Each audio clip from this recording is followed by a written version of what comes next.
Michael Carrick, 10 wins. Champions League secured. Players love him.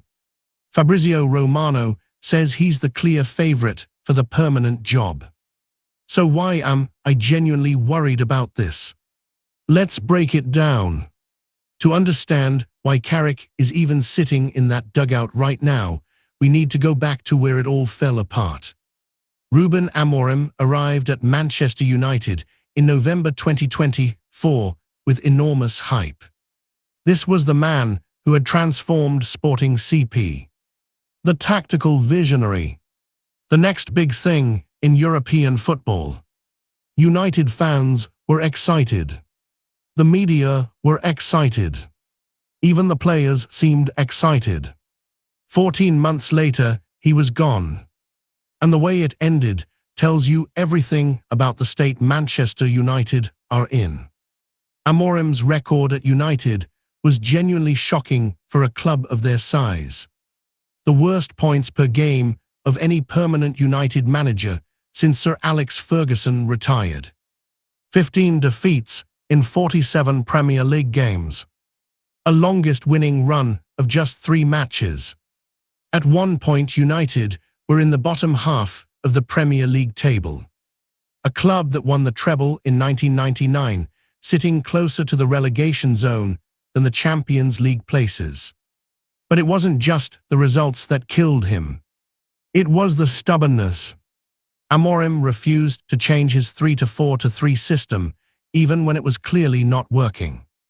He played academy kids on the bench in crucial games because his senior squad was decimated by injuries. He was described internally by United sources as emotionally inconsistent and tactically rigid. When Director of Football Jason Wilcox sat down with him to discuss a tactical change after a draw with Wolves, Amorim reportedly reacted in an overly emotional way that alarmed the club hierarchy. And then came the press conference that ended everything. After a 1-1 draw with Leeds United on the 4th of January 2026, Amorim stood in front of the cameras and publicly called out the club. I came here to be the manager of Manchester United, not to be the coach of Manchester United. And that is clear. I know that my name is not Tuchel, is not Conte, is not Mourinho, but I'm the manager of Manchester United. The implication was clear as day. He felt he wasn't being backed. He felt he didn't have full control. He was essentially issuing an ultimatum live on television. Within 24 hours, he was sacked. United brought in Darren Fletcher as a temporary measure. Then on the 13th of January 2026, they called Michael Carrick. Michael Carrick is new Manchester United caretaker manager. Here we go. Before we talk about what he's done at United, let's talk about who Michael Carrick, the manager, actually is. Because a lot of people are treating him like an unknown quantity, and he really isn't. Carrick was appointed at Middlesbrough in October 2022. His first season was genuinely impressive. He guided them to 4th place in the Championship and the playoff semi-finals. He won the EFL Championship Manager of the Month award. There was genuine excitement about what he was building. His second season, they reached the semi-finals of the EFL Cup. A remarkable achievement for a championship club. They beat Chelsea 1-0 in the first leg before losing heavily in the return. But his third and fourth seasons told a different story. A 10th place finish in his final season led to Middlesbrough sacking him in June 2025. So the reality of Carrick as a manager before January 2026 is this. Promising start, some real highs, but ultimately couldn't sustain it at championship level. That is the honest truth. Now, does that mean he can't succeed at Manchester United? Absolutely not. Context matters enormously in football management. A manager can struggle at one club and thrive at another. But it is important context when assessing whether he deserves the permanent job. And what he's done since January has been genuinely extraordinary. There is no other word for it. 10 wins in 14 games. 2 defeats. Champions League football secured with 3 games to spare after the 3-2 win over Liverpool.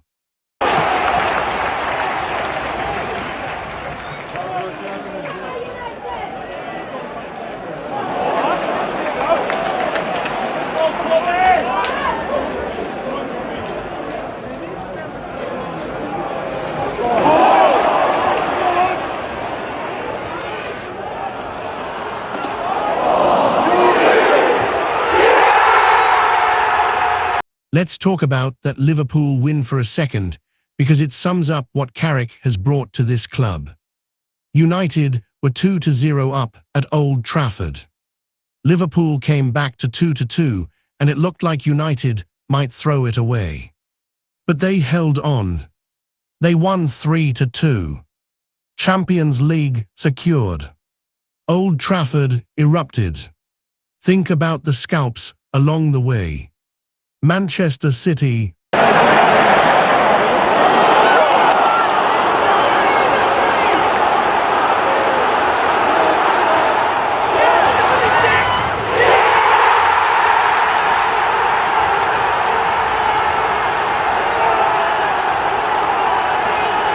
Arsenal.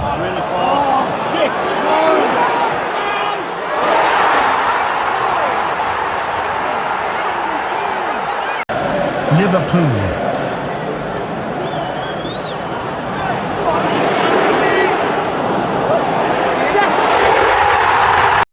Aston Villa.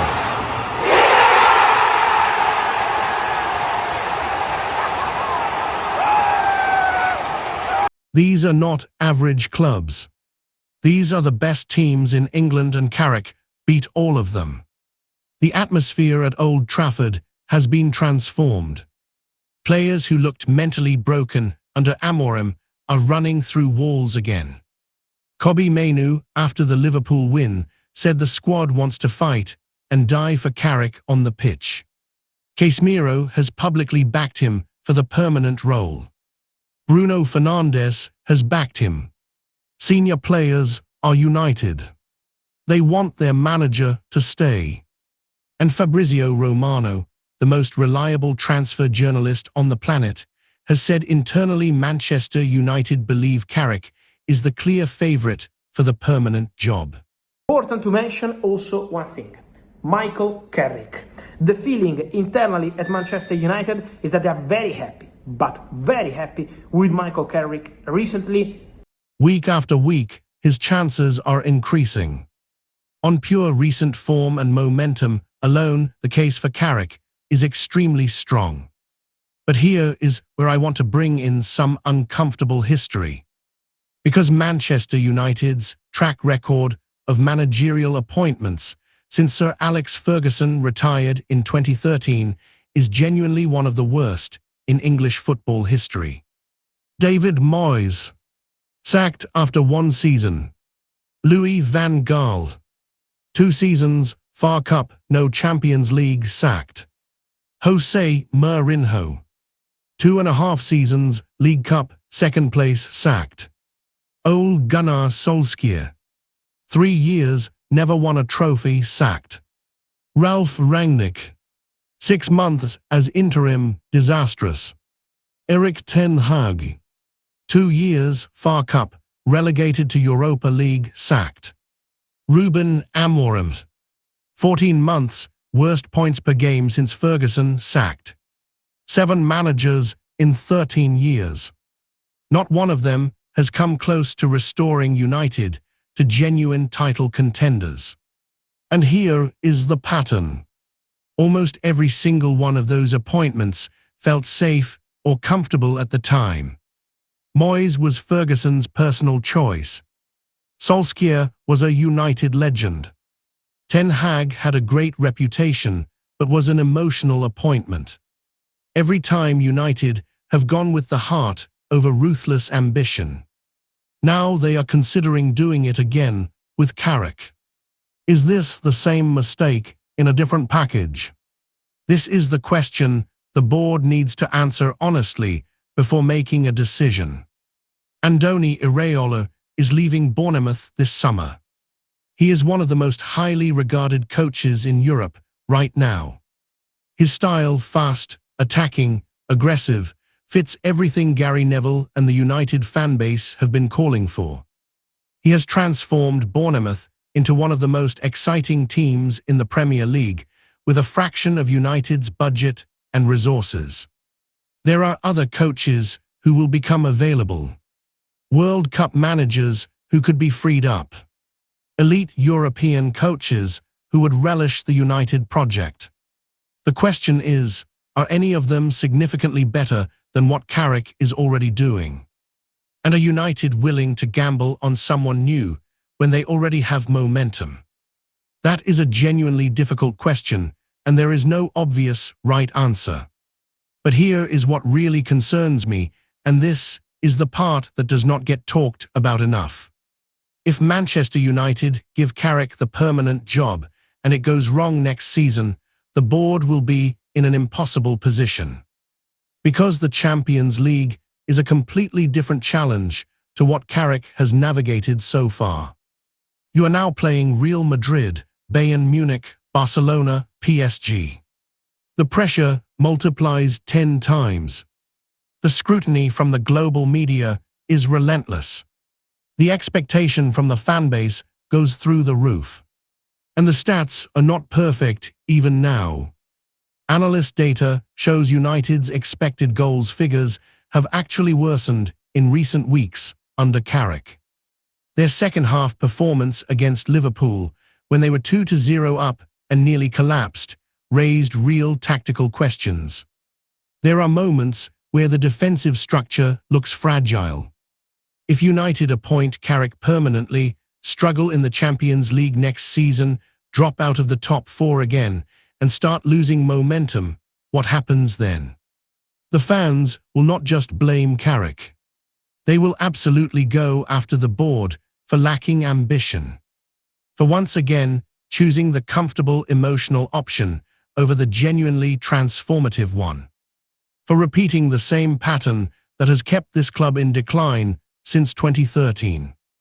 Jim Ratcliffe and Ineos have promised to restore Manchester United to greatness. A club that wins leagues. A club that competes in the Champions League knockout rounds. A club that sends fear through Europe again. Is Michael Carrick, with half a season at United and 4 difficult years in the Championship, really the man to deliver that? Or is he the right man for right now, who might not be the right man for the long term? Let's be specific. If Carrick gets the permanent job, what does success actually look like? Year 1. Top 4 finish. Champions League, round of 16 at minimum. Clear attacking identity. Key summer signings bedded in. Year 2. Genuine title challenge. Champions League quarter-final. Consistent performances week to week. Year 3, a trophy.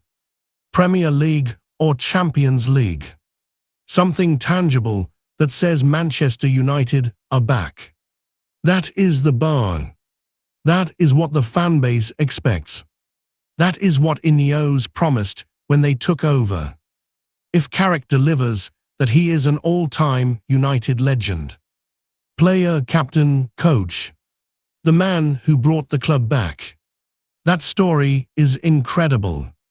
But if he delivers a top 4 and an early Champions League exit and inconsistent results, which is honestly what many neutral analysts would predict as the realistic outcome, is that good enough for Manchester United? Because at Arsenal, that would be a good season. At Aston Villa, that would be a great season. At Manchester United, that is considered failure. Michael Carrick deserves enormous credit for what he has done since January. It has been one of the great short-term managerial turnarounds in recent Premier League history. The results, the performances, the atmosphere, all transformed. He deserves to be considered for this job. Genuinely. But Manchester United are one of the biggest football clubs on the planet. The standard has to be ruthlessly high. And I worry that giving Carrick the permanent job is the comfortable decision rather than the correct one. The board needs to ask themselves one brutally honest question. Are they giving Michael Carrick this job because he is genuinely the best available manager to take Manchester United back to the top of European football? Or are they giving him the job because it is the easiest decision to make? The players love him, the fans love him, and it avoids any controversy. Because at Manchester United, the easy decision has a habit of becoming a very expensive mistake. Carrick getting the job could be the start of something brilliant. It could be the beginning of a new era. I genuinely hope it is. But the history of this club since 2013 tells me to be worried. And I think United fans deserve to ask these hard questions before the decision is made. What do you think? Should Carrick get the job permanently, or should United go after someone with more proven top-level experience? Drop your opinion in the comments. I read every single one. And if you enjoyed this breakdown, make sure you subscribe to Football Dissected. We break down the beautiful game like nobody else.